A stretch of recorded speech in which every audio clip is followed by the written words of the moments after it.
¿Qué es lo más difícil? Lo que parece más simple. Ver lo que está delante de nuestros propios ojos. Goethe. Mi nombre es Daniela Gordón, soy estudiante de la carrera de Medicina en la Facultad de Ciencias Médicas de la Universidad Central del Ecuador. Pertenezco al paralelo A1.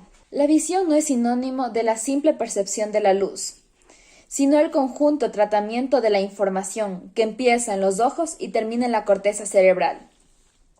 Como expresó Walls, nuestros ojos no ven, pero nosotros vemos a través de ellos. Vamos a hablar de uno de los sentidos más importantes en el cuerpo, la vista. El ojo es uno de los órganos que más ha evolucionado en nuestro cuerpo. El sentido de la vista se conforma de tres partes: el órgano receptor, que es el ojo, el sistema de conducción, que son las vías ópticas, y el área de procesamiento, que corresponde a las áreas 17, 18 y 19 en la corteza cerebral o áreas de Brodmann. Ahora vamos a realizar una descripción anatómica e histológica con un ojo de bovino. Podemos observar que tiene algunas estructuras anexas y gran cantidad de tejido adiposo. Además presenta también una porción de párpado y bueno, esto tenemos que retirarlo para obtener solo el globo ocular y realizar el estudio. Podemos ayudarnos de un bisturí y de unas tijeras, teniendo mucho cuidado de no dañar estructuras anexas.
Entonces, el globo ocular es una estructura esférica que tiene alrededor de 2,5 centímetros de diámetro. Anatómicamente se lo divide en un polo anterior y en un polo posterior. En el polo anterior nosotros vamos a encontrar que se encuentra una superficie curva, la córnea, y en el polo posterior mayor se encuentra integrado por la esclera. El ojo va a tener tres capas: una capa fibrosa, que es la que observamos aquí, una capa más intermedia, que es la capa vascular, y una capa interna, que corresponde a la retina. Estas estructuras van a ser estudiadas a continuación. Vamos a hablar de lo que es la capa fibrosa. Tenemos la córnea y la esclera. La córnea por su parte va a ocupar una sexta parte, mientras la esclera o esclerótida va a ocupar las otras quintas sextas partes de lo que es el globo ocular. Entonces, ahora vamos a diseccionar este ojo para obtener estas partes.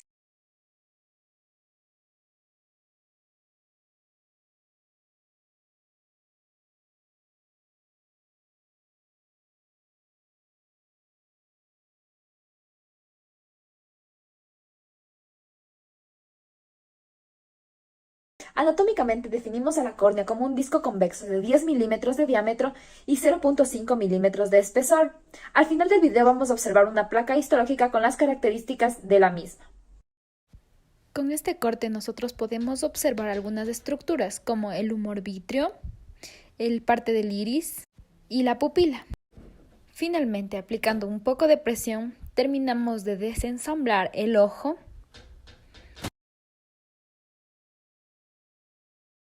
Y es así como nosotros obtenemos el cuerpo vítreo y el lente en una sola pieza.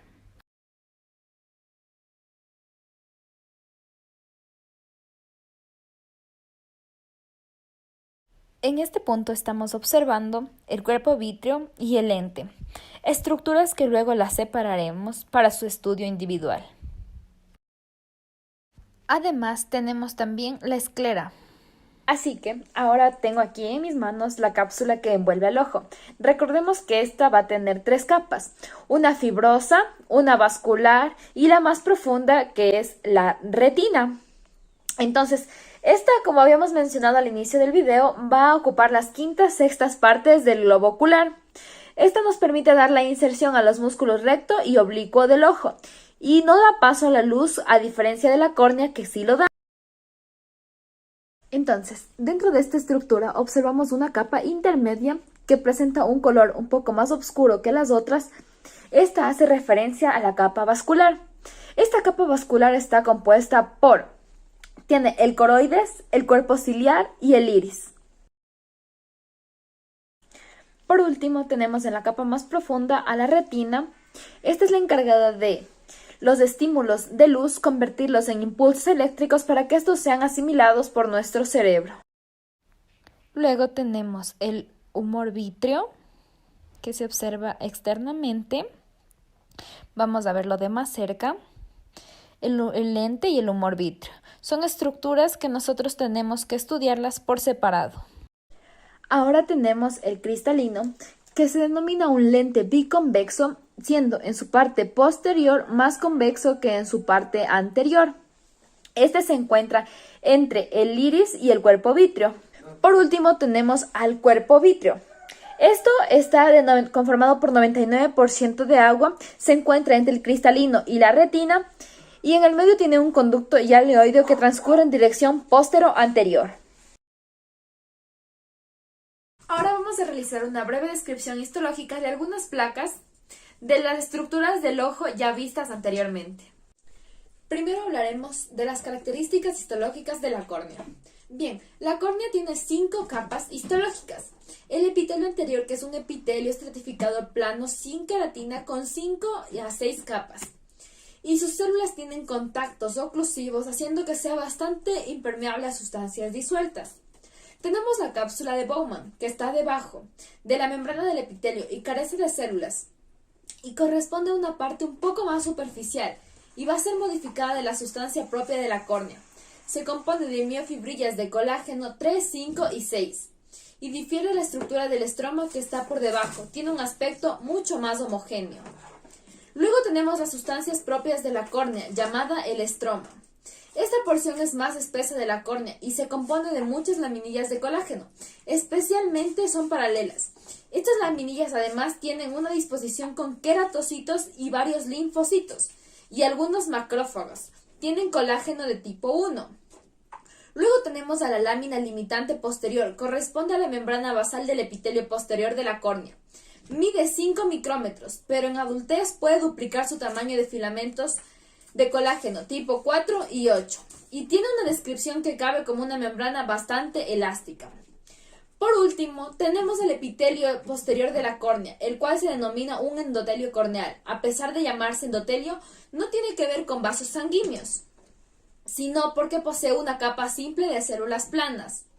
Y estas células tienen un espesor aproximado de 5 milímetros, con una sonula occludens, y estas células van a bombear el agua de afuera de la córnea hacia el humor acuoso, que está detrás de este. Ahora vamos a hablar de la estructura histológica de la esclera. Entonces, en esta placa podemos observar la lámina epiescleral, que está hecha de tejido conectivo laxo y abundante vascularización, y esta se va a continuar con la sustancia propia. La sustancia propia, que es la segunda, es avascular y tiene gran cantidad de fibras de colágeno gruesa de tipo 1 y 3. La lámina fusca tiene menos fibras de colágeno y más elásticas. Se encuentran melanocitos y macrófagos. Además tiene melanina y por ello le da un color más opaco, y de ahí su nombre de fusca. En este punto vamos a realizar la descripción histológica de la placa del coroides.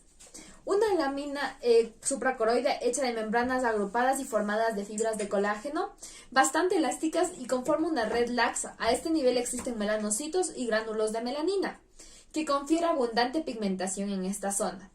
La sustancia propia de la coroides, que es la masa principal de esta estructura, tiene abundante vascularización, con arteriola y vénulas, sobre todo en venas pequeñas. La lámina coroideo capilar, que es una densa red de capilares superficies con irrigación de la sustancia propia y con drenaje de estas mismas vénulas, estos capilares son de tipo fenestrado. La lámina basal, llamada Broca, que separa el epitelio pigmentario de la retina de la lámina coroideo capilar. Hablamos luego del cuerpo ciliar. Tenemos una lámina supracoroidea, que es una estructura laxa que sirve como transición entre la esclera y el cuerpo ciliar. El músculo ciliar compuesto de músculo liso, y esas fibras están dispuestas radial, circular y meridionales. Todas estas fibras están suspendidas por un tendón común. La capa muscular o estroma es altamente vascularizada por ramas arteriales provenientes del círculo arterial mayor del iris. Sus capilares son de tipo fenestrado. La lámina basal o de Broca, con las mismas características que ya nombramos en la coroides. Luego tenemos el epitelio ciliar pigmentado, que es una capa de células cúbicas entre la horra serrata hasta la raíz del iris. Y por último tenemos el epitelio ciliar no pigmentado, que este es un epitelio cúbico acilíndrico. Es una continuación de la parte fotosensible del iris.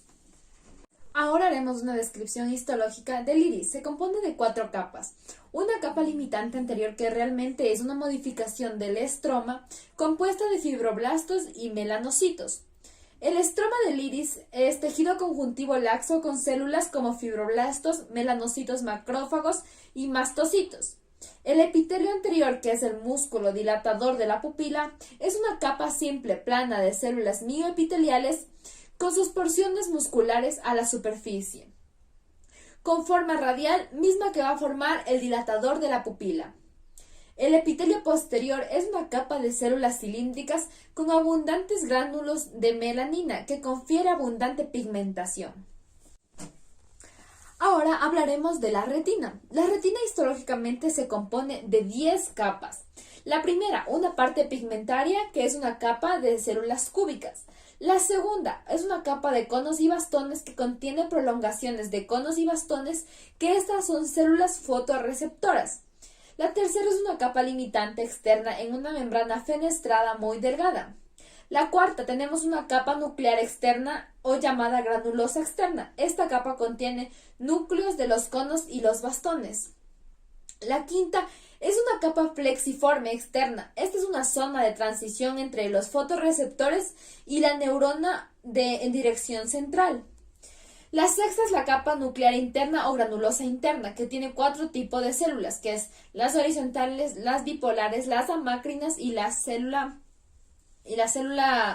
de Müller. La séptima, tenemos una capa plexiforme interna, que es una red densa de prolongaciones de células aledañas. La octava capa es una capa ganglionar que tiene los cuerpos celulares ganglionares, que son células nerviosas enviadas a la corteza cerebral. Tenemos la novena capa, fibras nerviosas, que contiene a los axones de las células ganglionares que se dirigen al nervio óptico. Por último, tenemos la 10ª capa, que es una capa limitante interna que contiene a los externos de las células de Müller y a las células gliares. Por último, hablaremos de la placa del cristalino. El cristalino histológicamente tiene 3 capas de afuera hacia adentro. La primera es una cápsula que rodea el epitelio cristalino, es gruesa y contiene colágeno 1, 3 y 4, fibronectina y laminina. En la segunda capa tenemos el epitelio del cristalino, que recubre la superficie interna de la cápsula y no encuentra la superficie posterior, que es una capa de constante formación de nuevas células. Y la última y tercera capa son las células del cristalino, que están incluidas en el núcleo de esta estructura. Muchas gracias. Esa ha sido la descripción anatómica e histológica de la disección del ojo.